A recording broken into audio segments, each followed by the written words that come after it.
Hello, everyone, and welcome to the Uplifting Impact Podcast. I'm Justin Ponder, Chief Information Officer with Uplifting Impact, and I'm excited to be hosting you today as we dive deeper into our journey to make the world more diverse, equitable, and inclusive. Today, I'm very excited to be talking with Andre Nellams.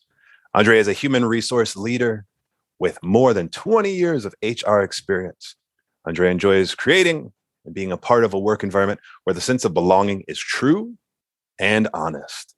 He is bold, fun, direct, and transparent.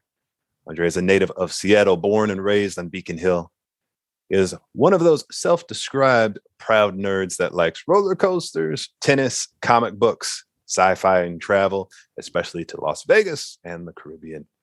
Oh, and he is a foodie who loves to explore places and try new things.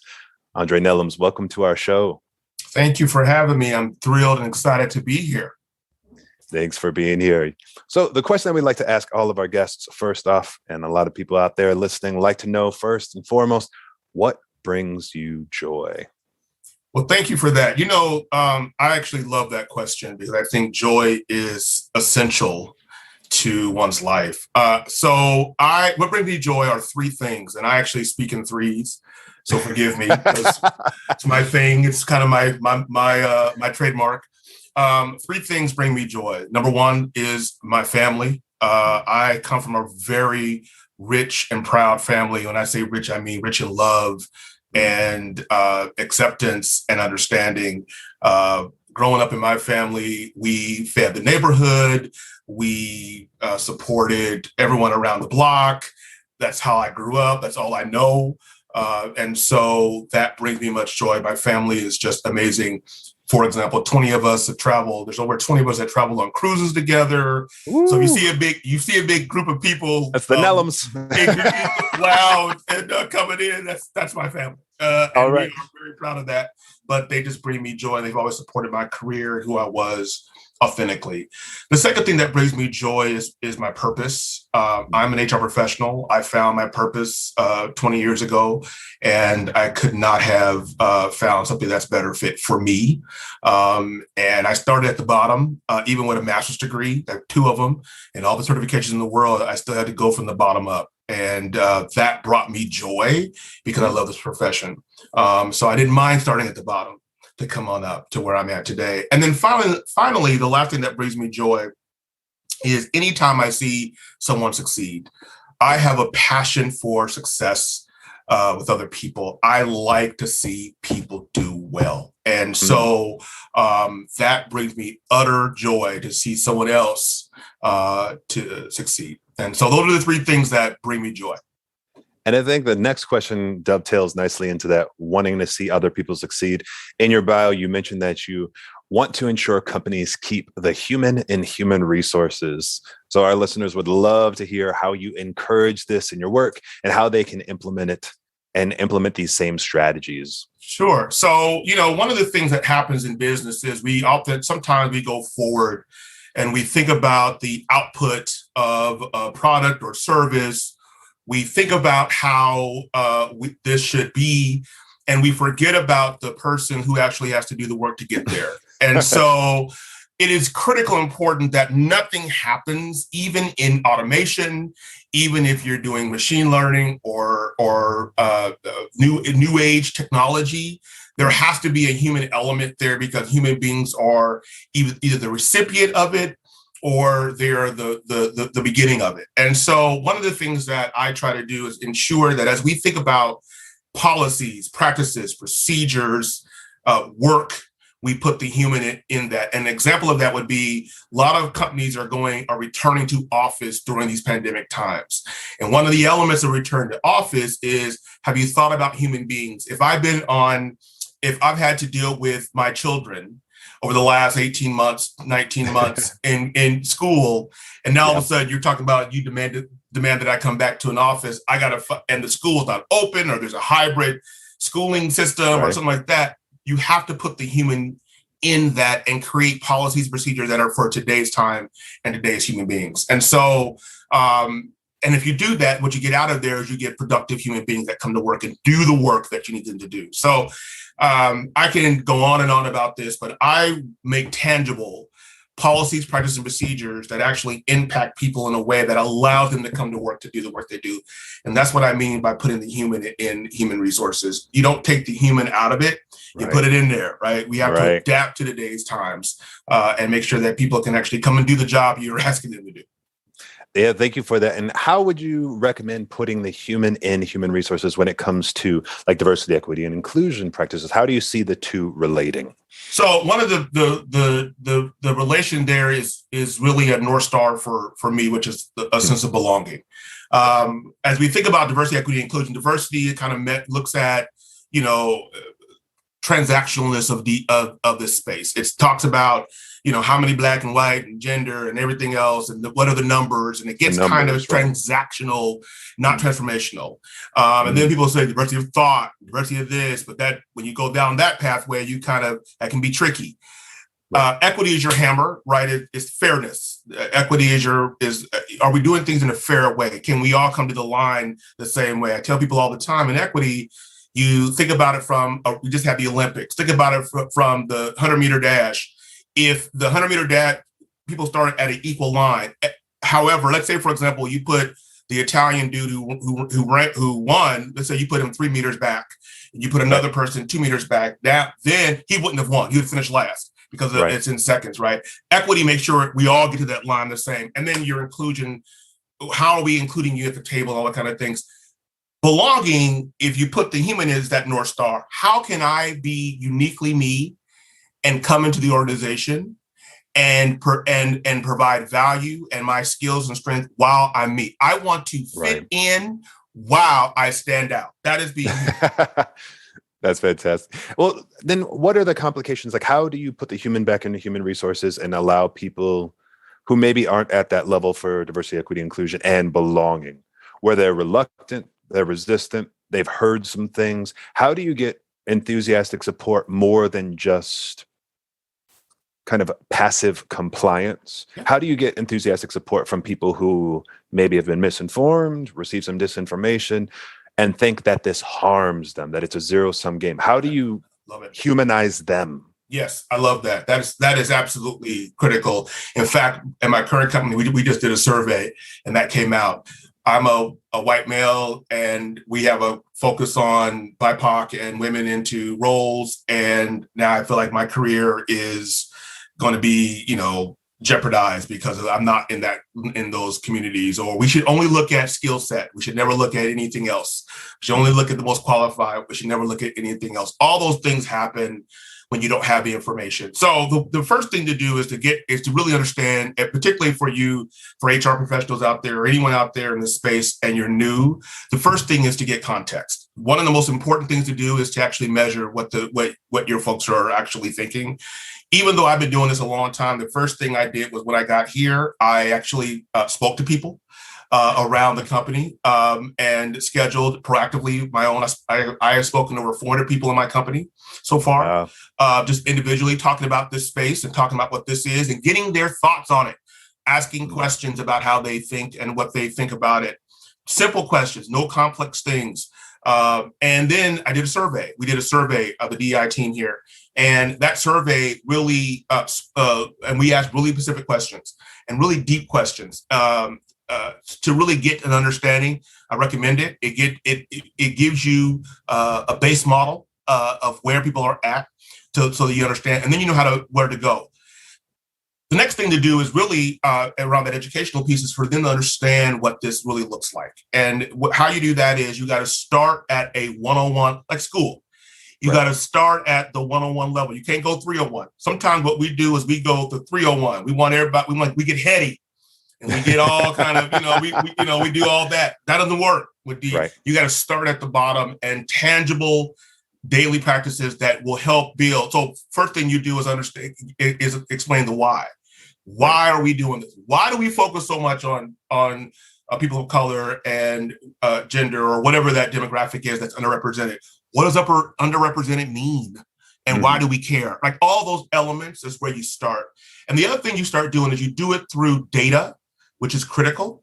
And you also do, particularly in your organization, through, you adapt to that organization. So for example, at a job that I had previously, I went to the leadership with all my passion points and they looked at me like this. And so none of them really cared about what I stated. So I thought, well, that was a failure. So what I did next was I'm talking to business people. Okay, let me change this. So what I did was a pyramid. I showed property ownership from 1776 to 2019 and how that impacted communities. Right. At 1776, only a few white men can have property. Not even all white men can have properties. Right. By 1876, white men can have properties, but not women. Right. And I just went through that portion to show how communities were impacted by decisions made in the past and why it was important for them to be on board. When I did that, 100% support. They were all like, oh, that makes sense. This is, so you have to learn how to adapt with the community that you're dealing with. I use specific language to build that. So words like community, words like togetherness, are critically important. Your language matters. Start slow and start low. And what I mean by that is don't start up heady. Start tangibly. And when you do that, you'll start to build the momentum of people who are going to you'll move over people who have an open mind and heart to be moved. The people that are not going to be moved, no matter what you do, that's not your target. They're never going to be moved, and that's not what you focus on. You focus on the grand scheme of things of what you need to do to accomplish it and to move the needle forward. And that's really where you focus. I don't focus my time on people who are always going to have a problem with what I'm saying, no matter what data, what I show, what I do. That's not my focus. My focus is really around making sure that people understand our goal is this. We want to be in a company where all of us can come. And right now that is tilted. So I'm trying to re-tilt that back here. Right. Yeah. And that's really what you want to focus on. Thank you for that. And you mentioned like kind of multiple industries that you've been in, and now you're in the healthcare industry.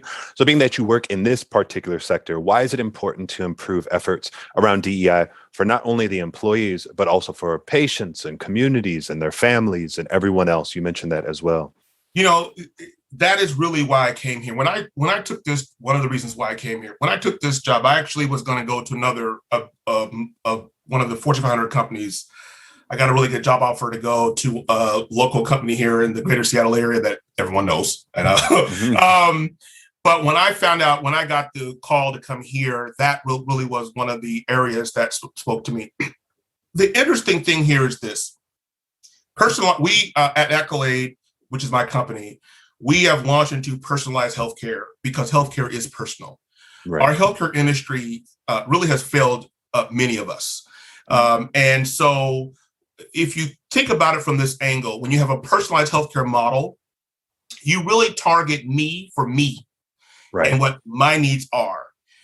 From the DEI perspective, communities of color, LGBTQIA plus communities, particularly transgender people of color, have a horrible time when it comes to healthcare. Diagnosed. People don't treat us with the respect. You can go on and on and on and on. And the key there, I think, that from diversity is ensuring that, one, we are treated with the respect, that we are listened to when we tell you we have issues, that they are diagnosed correctly. That we also within our own communities begin to lower the stigma of things like mental health. Which is critically important. Being, just to be quite frank, as an African-American, I can remember a time when you mentioned I'm going to doctor because I need to see a psychiatrist or something. Like, what?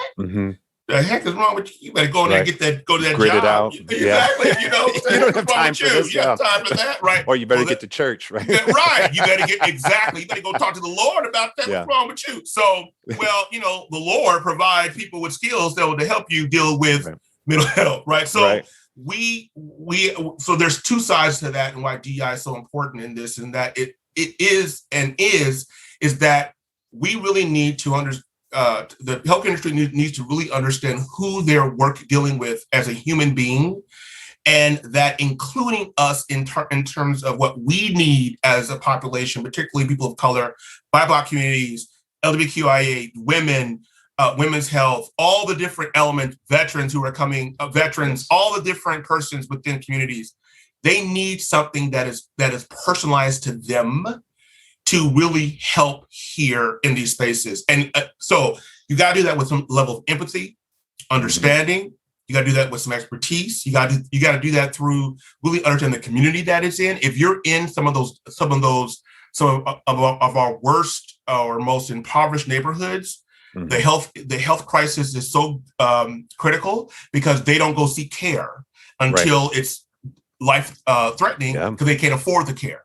So that's what we're talking about, right? And that's why in healthcare is so critically important. We don't have universal healthcare, so it is so critically important that we think about this from a different angle in order to help with communities who are highly impacted by chronic diseases, diabetes, and all these other elements that make it more difficult to really live your best life as a human being. And that disproportionately affects our communities, our BIPOC communities, particularly Black and brown folks in those communities, because if you can't get to the care, you don't trust the system, because the last time you went to the doctor, they told you a bunch of crap.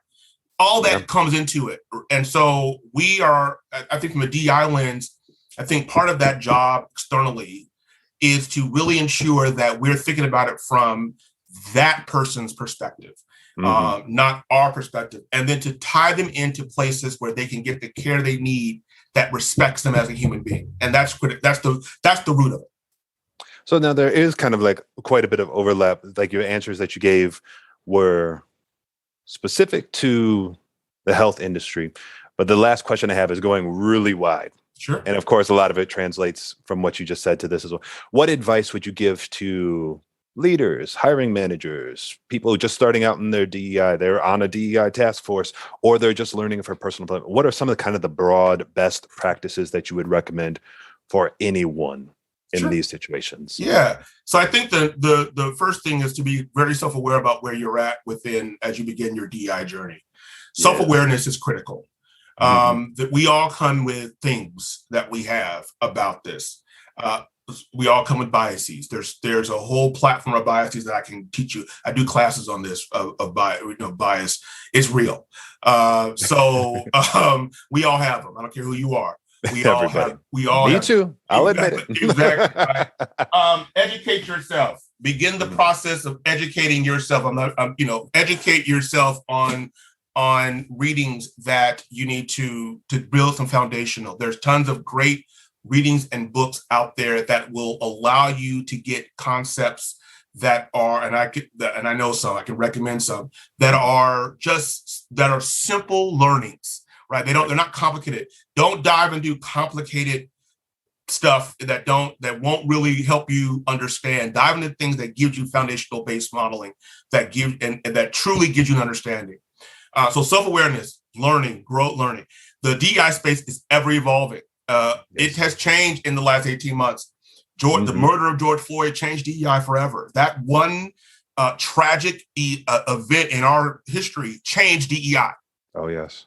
And so you got to be ever evolving with it. You got to be ever changing with it as you go down your journey. Be aware and be okay with setbacks, and be okay that everyone's not going to appreciate the work, the trial, what you're trying to do on the journey because they don't understand it. And so you have an obligation for you to gain that understanding to help and move things forward. It is critical that, and the other element I would say is people talk a lot about this space. They do a lot of talking, but the tangible work that it takes to move the needle and change is hard. Right. And you will lose folks when it gets real, and leaders on down. And that's okay. You know why? Because you are changing things. Yeah. And anytime you change something, that is where you're going to meet your obstacle. If it's really easy, you're not doing it right. I'm gonna be honest with you. If it's simple and everybody's like, woohoo, you're not challenging enough. Right. Great example. At my last company, I did a thing called Courageous Conversations, which is really a deep dive into race at the workplace. I spared no one. Right.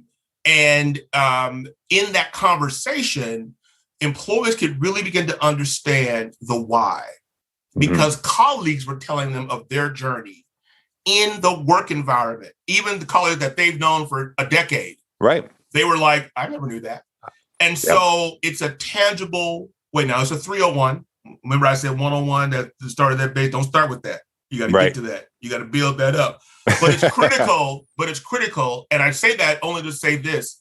As you go down that journey, you're going to start to see that strengthening of your resolve and what you need to push and do as you become better self-aware about it, as you continue the education of it, continue the education of that, those pieces, as you not get discouraged. This is where your growth mindset kicks in, as you not get discouraged by the work you're doing.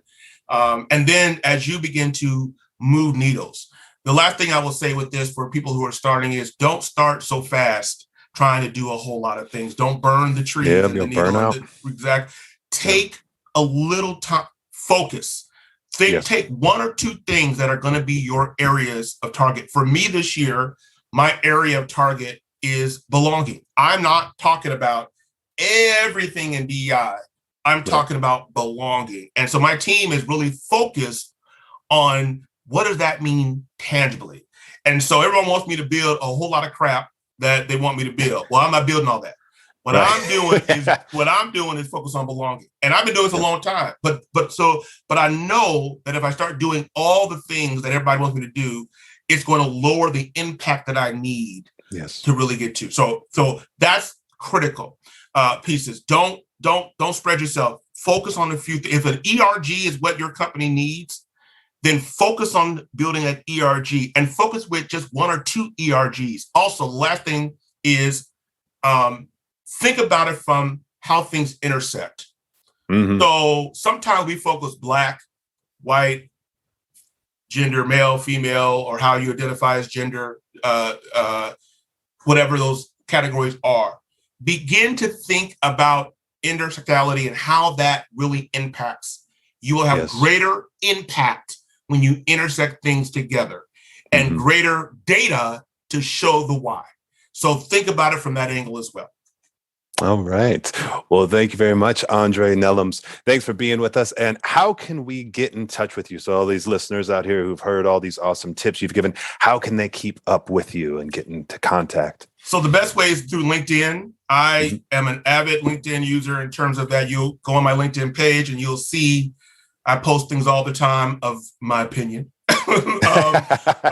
particularly around spaces of how to show up and what to do. But if you want to get in contact with me or talk to me more, I am open to that. I love this space. And so reach out to me on LinkedIn, Andre Nellams, and I will respond and happy to engage. All right, fantastic. And we will be sure to add that information to our show notes. So once again, Andre Nellams, thank you very much for being here. Thank you for having me. I really appreciate it. This was awesome. And thank you everyone out there who's listening, who's watching, or engaging in any other way. We're so glad that you tuned in to this week's episode of the Uplifting Impact podcast. We need more people to help us uplift the impact. And in order to do so, please be sure to share this episode, comment on it by going to our website at upliftingimpact.com or provide your thoughts directly to us through our LinkedIn page at Uplifting Impact, looking for Justin Ponder or Deanna Singh. Until next week, keep uplifting the impact.